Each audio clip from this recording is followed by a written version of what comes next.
I mean, I guess, how do we want to... I kind of like the idea of doing a cold open to start this. Yeah, that sounds good to me. But then the question is, where do we go from the cold open? Do we roll straight into... We could always just try for the intro music. All right, let's hit it.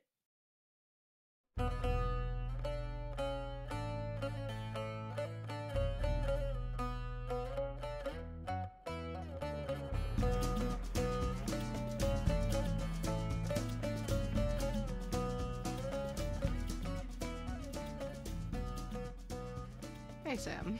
Hey, Rin, how's it going?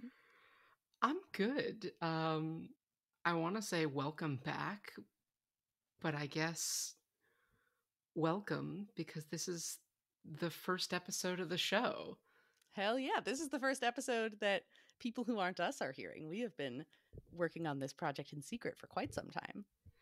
Yes. And what is this project, Sam? This is the Fandom Apprentice. It follows two best friends, me, Sam, And I'm Rin. and you are a lifelong Tolkien fan. I have never really experienced any of his great works. And so we are going together on a journey, which is a queer reading of Lord of the Rings. We examine its historical context, mythological influences, and discover how the magic of this 70-year-old story still speaks to us as modern audiences. Yeah.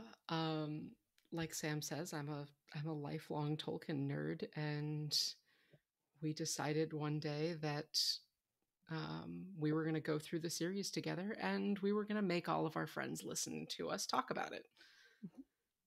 So hopefully, if you are here listening to this first episode, you are now counted among our friends. Welcome. Yeah, I was going to say you either were already a friend or you are one now. So congratulations. We're pretty good friends. I think you'll enjoy being friends with us. Just to introduce ourselves a little bit more fully so that the audience knows who they're listening to, I guess. My name is Rin. I use she and they pronouns.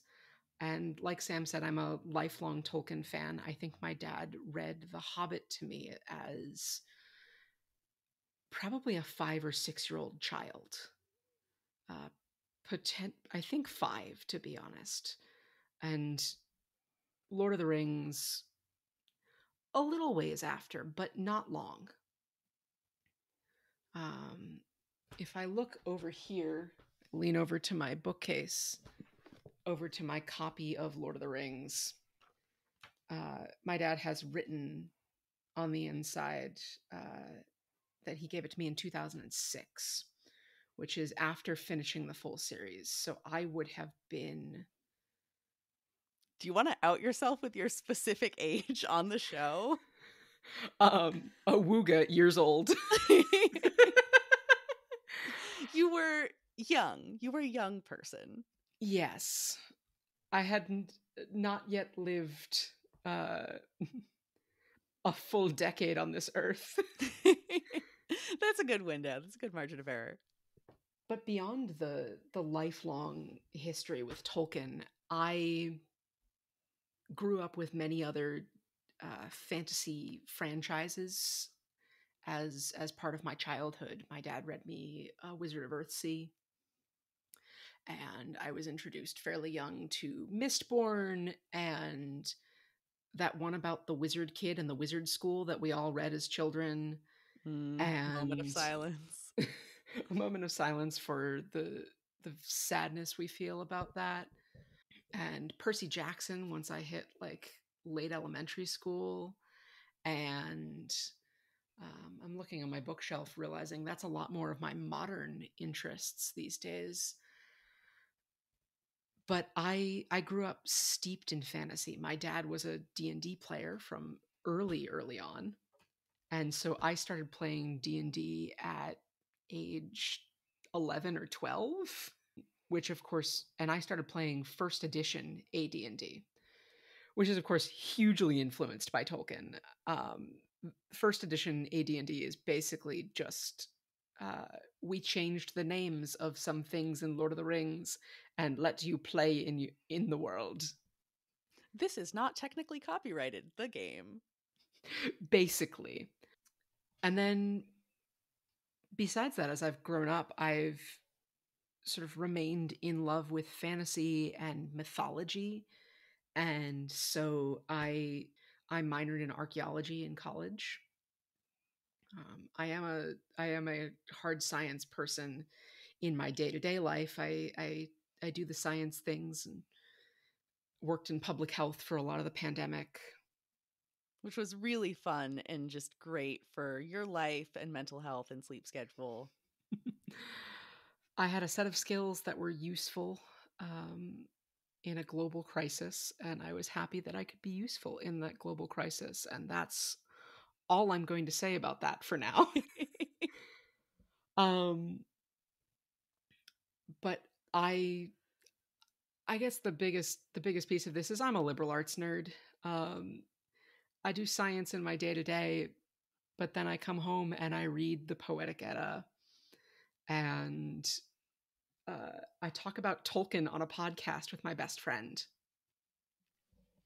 So I also, when I was in college, had a little bit of an academic interest in particularly Norse mythology. I spent some time living in Denmark, and while I was there, I studied uh, pre Christian Nordic religion. So we went out to a bunch of pre Christian sites, archaeological sites, and read the Eddas and the sagas, which are largely Icelandic and Norwegian in origin. But there are some Danish ones, Hrolfkraki's saga, for example. Um, and these were huge influences on Tolkien. We can draw direct lines from these texts to what Tolkien ends up writing, right? And we'll delve so much more into that into the podcast in the podcasts. We'll talk about the mythology and all of Tolkien's influences, and I'm very excited to get into that. And that's really fun for me because we'll just be talking about some random scene and you will say some Finnish word and go, oh, yeah, it's totally it reminds me of this very specific mythology thing. And then my eyes just get very wide. And I'm like, whoa, this is so cool. So it is Important note: it's not Finnish. whatever. You say some more. I don't know. That's why you're the one who knows things. And I'm the one who just sits here and absorbs your wisdom. But you have wisdom of your own, Sam. This is true. So I am, of course, the new fan. I'm also a lifelong fantasy enjoyer. My dad was also an OG D&D player and a youth pastor. So that was a really interesting combination for me in my childhood. Um, but we, I think, read a lot of similar series growing up. But Tolkien just never crossed my path. I'm an ex Tumblr fandom kid, so I have done my time in the trenches of fandom and being very plugged into pop culture. I'm a current Tumblr fandom kid, so congrats to you for getting out. Congrats to you for staying. I feel like we're both entitled to veterans discount. But in terms of my actual formal academic knowledge, I have a religion and gender studies degree. The religion is more Buddhist studies oriented, but I have varied interests. So different things come up at different times, but I think that that's fun. And I will sometimes draw connections between things in the story and mythologies and stories that definitely were not directly connected, but are interesting to connect anyway in my own brain. And especially now as an adult, having long recovered from the post college reading slump, I've just been really rediscovering my love of reading as an adult. And at this point, I read almost exclusively queer media, either books by queer authors or books with queer characters. We have a book club together with our friends that's all queer books. So I definitely have a very academic sense for queerness in all things, and I like to analyze it and unpack it and talk about hobbit masculinity and hobbit genders and all of that good stuff. Hobbits don't have gender, they have mushrooms. And I think that's an energy that we could apply to our world as well, and things would be better. I agree. So, Sam, how do we know each other? How are we friends? Yeah, so we are very bestest friends. We have known each other for the better part of a decade now. That's But terrifying. yeah, I know, time, right? But we got to know each other very well from our D&D campaign for both ends. So we're also going to be talking about D&D a lot on the pod because it comes up constantly just in our daily conversations. Our gaily conversations? I mean, yeah. Oh, yeah, we're both queer. I said the word queer about 50 times. You said pronouns, but just in case that was not abundantly queer to you, friends, it's going to be a lot of that. I think we already established that pretty firmly, but it doesn't hurt to repeat. Well, I think the really central piece here is the fact that I grew up with your spouse. Yes. Um, you are married to my childhood best friend,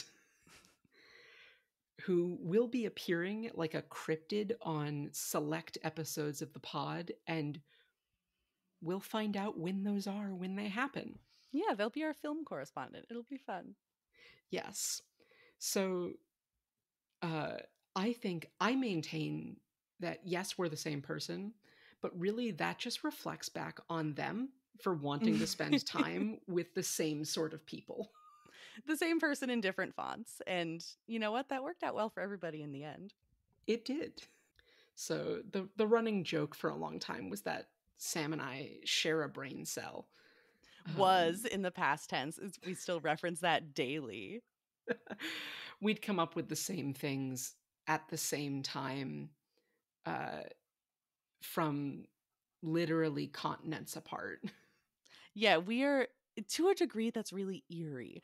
Like we will just be chatting randomly and find out that we're both eating the same specific rarely imported cheese at the same moment, or we both had a dream about the same subject, or we uh, will send each other a text at the same moment with the same words. It's a little bit spooky, but it's very fun. in a slightly different order because we have slightly different syntax. But yeah, uh, we're very similar people, and that is how we became good friends.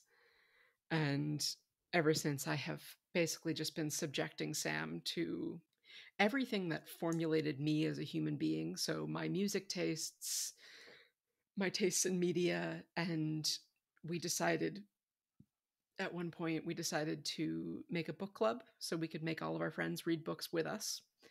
And now we have a podcast so we can make all of our friends, old and new, come along with us on this new media journey. So, in terms of what specifically we'll be doing and what folks can expect from the structure of the show, we are reading the Lord of the Rings books, if that was not abundantly clear. And we're also going to be watching the movies in order. I don't know how the movies will fall in between the books or if we'll do them after, but it's not like we'll be randomly reading Return of the King first. It'll be in the order that the books go. We'll do 2 to 3 chapters each episode, and we'll sort of loosely cover the plot and any commentary that we have as we go through the chapters. We'll stop for analysis, and we will have so many tangents. We will probably cover some spoilers. I'm trying to keep most of my commentary spoiler free and just make notes for what I need to bring up in later episodes so as to kind of keep Sam in the dark. But there is an assumption that there are some things just from being a person in the world familiar with one of the most popular franchises of all time, that there's some stuff that everybody's just going to kind of know. And Right. these books have Tolkien. been around for 70 years. So if you're really worried about spoilers at this point, I don't know what to tell you. They've been around for more than that.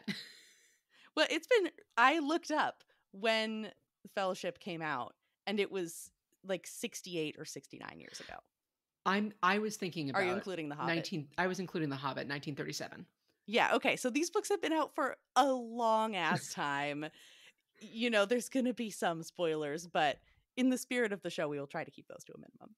Right. We won't be covering The Hobbit on the show because that is actually how I got Sam into Lord of the Rings. Was I read The Hobbit over the phone to you Mm-hmm. during lockdown.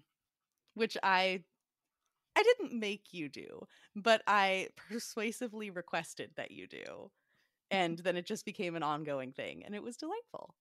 So along with our various tangents, I think it's probably worth mentioning now that this will be an explicit podcast.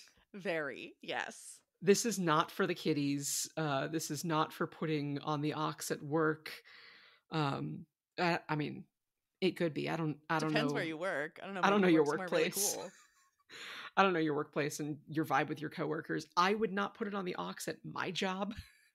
Yeah, just because you experienced these stories as a child does not mean that we will be talking about them in a way that is approachable for children.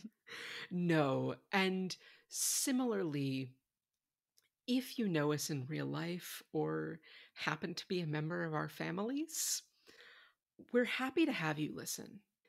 Thank you so much for your support. You listen at your own risk.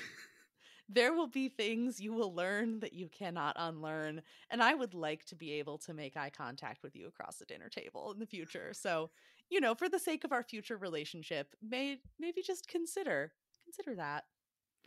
Yeah. Um you are welcome to continue, but at your own risk and on your own head be it. And I'll do things to Aragorn's head. Uh Listen, Aragorn can do whatever he wants. When you're done, send him over my way, and it'll be just fine. So, if that all sounds like something you'd be interested in listening to or following along with or inflicting on your friends and family, we'd love to have you along for the ride. If you want to be an apprentice like me, if you want to bring an apprentice along with you on your own journey, this is maybe a fun experience to share with one of your friends and, read along if you want, rediscover it if this is something that's familiar to you. Hopefully this is an experience that's going to have something to offer for everybody. And if you're a lifelong Tolkien fan or a lifelong fan of fantasy like me, you can enjoy listening along with us and yell at me when I say incorrect things, because it's been a year or two, maybe a little longer since I've read this and any of the other associated media in the Legendarium. And you can enjoy watching Sam slowly make her way through the series as well. I heard the beginning of an S sound, and I was sure you were going to say watching Sam suffer, because you have explicitly stated to me that the point of this podcast is also just to cause me emotional damage. So, that too, that could also happen. Yeah, there may be some emotional harm, but that's more for the our season 2 that we already have sort of vaguely planned out. But we'll Mm-hmm. get more peppered in on that as we go through. So we'd love to have you join us on this lovely little adventure. You can find us wherever you get your podcasts. You can also find us elsewhere on the internet, on Instagram, on Twitter, and on TikTok as Fan App Pod, FANAPPPOD. Yes, that's 3 P's in a row. I'm not sorry. So we hope you'll join us on the adventure. And please, if you like what you hear, please share it with your friends. Word of mouth is a great way for podcasts to get new listeners. And leave us a review if the podcast platform you're listening on allows that sort of thing, or rate us. And hopefully, we will see you in our full length episodes. And here's a little taste of what you will catch in episode 1.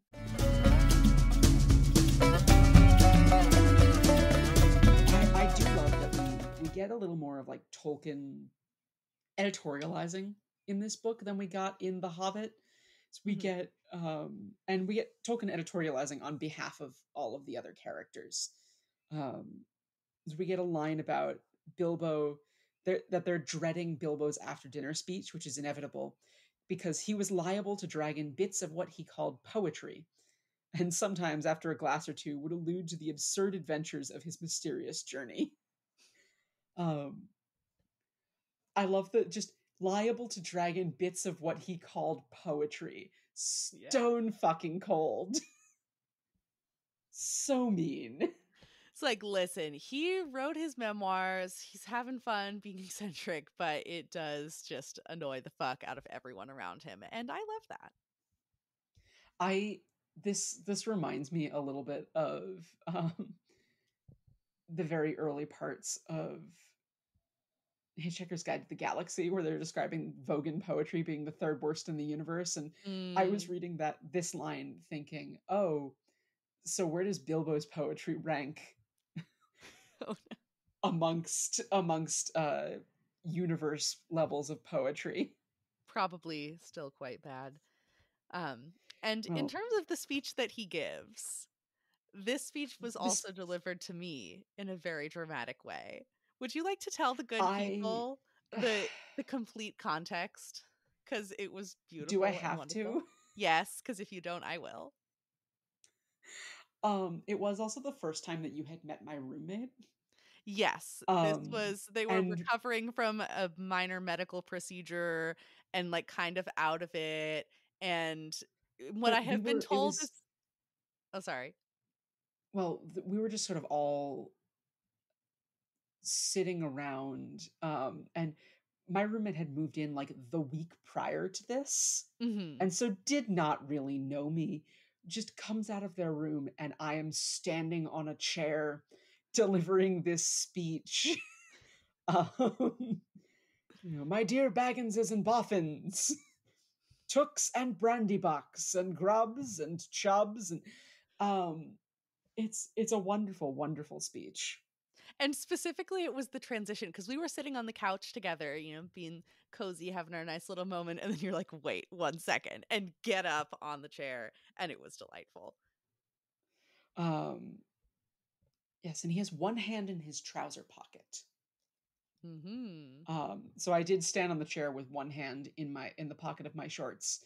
Um and uh they we have the speech, and I love the way that this speech is written, and printed with the different capitalizations and uh, the the use of the italics here and there. Like, I feel like I understand Bilbo's tone and what he's emphasizing really well. Hmm. I don't know. I just really enjoyed it. I thought it was well done. Yeah, no, it adds a lot of dimension. And especially if you have read The Hobbit, seeing the confidence with which he carries himself at this point in his life. We have an inside joke from our D&D campaign about the idea of someone being a fully realized woman, and I have taken that on as my personal brand. But this is definitely a fully realized hobbit. This is someone who knows what he's about, has, as you said, stared a dragon in the face and come out alive. So he is out of fucks to give. He's just going to do what he wants. The Phantom Apprentice is produced and edited by Rin and Sam. Our music was composed and performed by James, and our art is by Casey Turgeon. This podcast is created for non-commercial entertainment purposes, and the opinions expressed therein are our own and are not reflective of the opinions of any other person or organization. The content discussed is the property of the Tolkien estate and is used here under fair use.